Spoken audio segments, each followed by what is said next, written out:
In this video, we're going to show you guys the proper way how to cut and glue ABS. Let's get to it.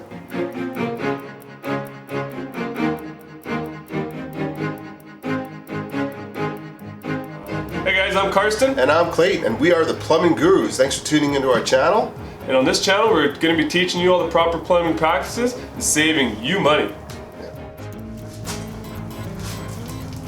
The Guru question of the day. We want to know, what was your first brand of cordless power tool? Yeah, thanks Clayton. Let us know in the comments below. Mine was DeWalt.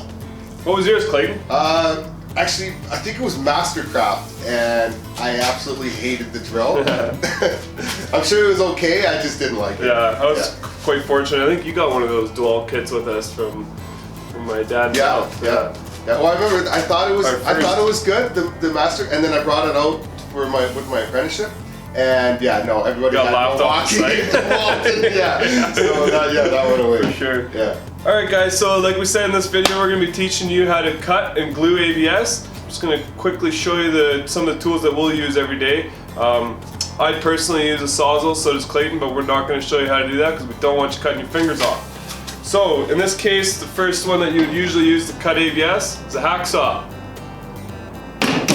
Then to glue it, you got some ABS glue. We make sure that we don't fill it full, especially when we're doing like finishing. If you're installing like a kitchen sink or doing something that's finishing and not in a dirty rough-in stage, if you happen to spill your glue pot, you don't want it pouring out on your finished floor or your counter or inside wherever. So just don't put too much glue in there. And always close the lid when you're done. Tape measure. We're going to have a coupling and a piece of pipe just to show you how to glue. We're going to cut it to a nice short piece because sometimes you only have short pieces. We'll teach you how to stabilize it properly and get a nice straight clean cut, and then clean the burrs after. It's a paper towel to clean your joints so it looks nice. Let's do it. And what's that tool right there with the red hat? Oh, yeah, this little guy. Yeah. This is the cleanest way to do it. There's actually another one here I'd like to show you too. There's two of them. So there's this one. Got the ratchet cut, one of my favorites for finishing. Perfectly clean cut. And then this one was the old school one I used to use all the time for finishing. It does this, and then we'll show you how to do that one too. Now the reason why we recommend a hacksaw is because a hacksaw is a fraction of the price of the ratchet cutter and the pipe cutters. Right? Yeah, so this is also a multi-tool, can be used for lots of different things. We don't only use it for ABS, there's other things like we cut metal with it or whatever other things you need to cut. These are pretty particular and they're very expensive. I think they're like 160 bucks or something like that. So not exactly the most practical for a homeowner type person, but if you are a guru or an actual apprentice or a plumber, this is a very good tool to have. Same thing with this. This can also, there's another blade here, you got an ABS blade and then a copper blade. So this is like a 2-in-1 type of thing too. Tape measure, good for everything. Alright guys, so before you actually start cutting with your hacksaw, one of the most important things that I find a lot of people don't do is have the blade facing the right way. So your teeth, you want them facing forward, away from you, so that when you do cut, you get a more strong cut with the push, and then when you're pulling back, it's just kind of gliding back, and then when you're pushing forward, it's actually making the cut. So that's how you want to make sure you put your blade on, teeth facing forward. Alright guys, so now we're going to get into the do's and the don'ts of how to cut the ABS pipe with a hacksaw. So we'll start with the don'ts. First things first, you want to make sure your fingers are out of harm's way. You don't want to be cutting your fingers off, so keep them kind of tight like that. A big don't is cutting out here. Really hard to cut like this. I watch a lot of people kind of cutting like this or whatever, and there's just no stability. It's not strong. It's not the best way to do it. So what we like to do is make sure it's super close to the body. Sometimes it depends on the situation, but I usually grab the pipe and I'll put it between my legs. So I'll put it between my legs, and then my hand will be tight to here, and now I have a strong grip. So then I can actually start cutting. So then when you're pushing, you don't want to go super fast. You want to just kind of like nice and easy. And let the blade do the work. Not bad, I've seen better, but it's still good. So then after that, give a nice little burr clean, done. Alright guys, so we just showed you how to do it standing up. It's the safest way to do it. If you're not super comfortable doing it this way, I don't recommend doing it. But if you feel like you have confidence and you've cut lots of pipe, this is how I do it. When I'm working on like a kitchen sink and I have all my tools around me, I just grab things, I cut.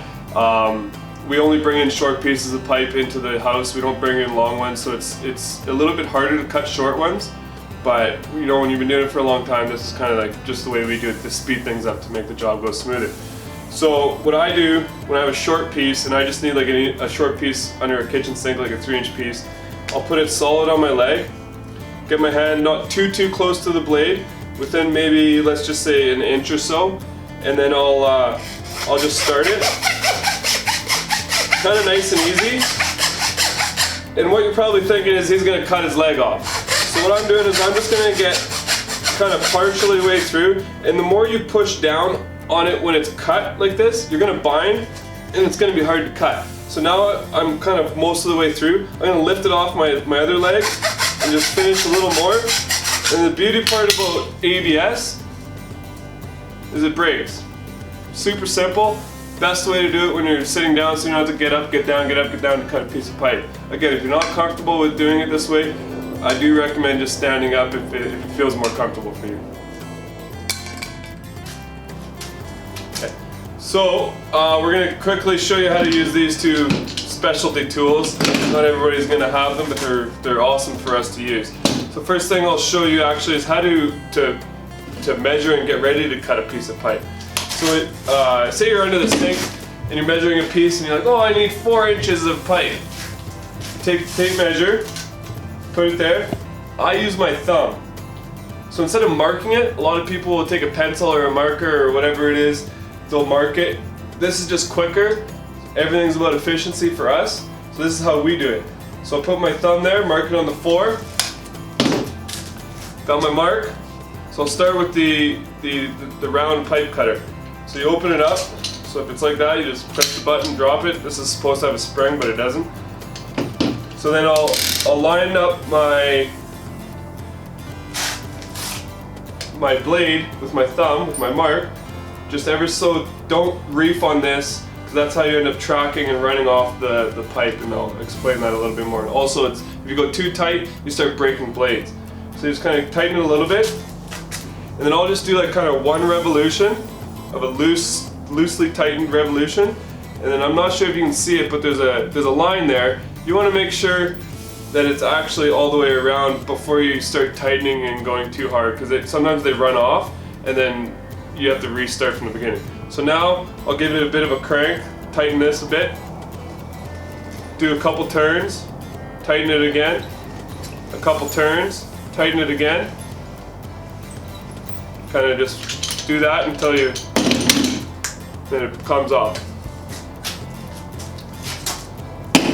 So next one is this guy. Probably one of my favorite tools. The ratchet, super easy. So again, I need my 4-inch piece of pipe, mark and measure, grab this, nice and slowly, so you don't cut your thumb off, get it to where your mark is, pinch it, and in this case,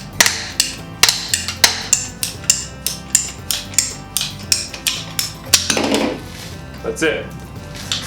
Definitely my favorite tool. Not exactly the most practical for a do-it-yourself type of person, but if you are an apprentice plumber or a journeyman plumber, or if you're in the trade, these are really nice to have. Alright guys, so one thing I actually forgot to mention about the ratchet tool and the pipe cutter is it doesn't leave burrs. So right here, you can see, I'm not sure if you can see it in the camera, but it's a nice clean cut. So for us, having less of a mess to clean up is very important. So when we cut it with a ratchet cutter or a wheel cutter, we don't have a bunch of burrs falling on the floor for us to vacuum up or sweep up or whatever. It's just time efficiency for us. So we're gonna get into gluing this pipe now. I'm gonna open up my glue pot, get it ready. What I do is there's lots of different ways of doing it. I'm left-handed, so I'll put my glue on this side. I like to make sure there's not, like if you have too much dripping, that's going to drip on your floor. So what I do is I just kind of clean it off, kind of like a paintbrush, just like that. Let it, and then I'll put it on my pipe. You don't want to put it like 3 inches of glue. We're in a finishing stage, you want to just have just enough glue. So you just do like a kind of like a 1/2 inch strip of glue on the edge of the pipe. And then I'll grab my fitting and do the inside. Make sure you get it all the way around on the inside, and same thing on the pipe. Make sure there's glue evenly around the whole thing. Glue's cheap, leaks are expensive. So then we'll grab the pipe, we'll shove it in, we'll give it like a 1/4 twist, and then we'll hold it for a second or two. Sometimes when you let go, the pipe starts pushing out. One thing I found is I think it depends on temperature, so it does matter. Like colder weather, maybe it'll push out or whatever. But so now it's nice and stiff in there. Put that down for a quick second. In this case, the pipe's already probably in the air glued, so you don't have to put it down. But then what we do is usually grab a rag and just clean it off so that it just looks nice. It's not something you have to do. This is just something we do so that when people look at our work, it looks nice and clean. Thanks for watching our video. We appreciate it. Thanks for all the love and support from all the subscribers that we have. It helps us to create more videos just like this one to keep you guys all informed with some of the right plumbing practices that me and Carson both like to use. If you haven't yet, please subscribe and also like and comment below. Yeah, thanks Clayton. Much appreciated, just like he said, for everything you guys have done for us by watching us. Again, in this video we've got a few tools that we've used. We're going to leave them in a link in the description below. You can check it out if you want to. Again, thanks for watching, and don't forget to smash that subscribe button. See you on the next one.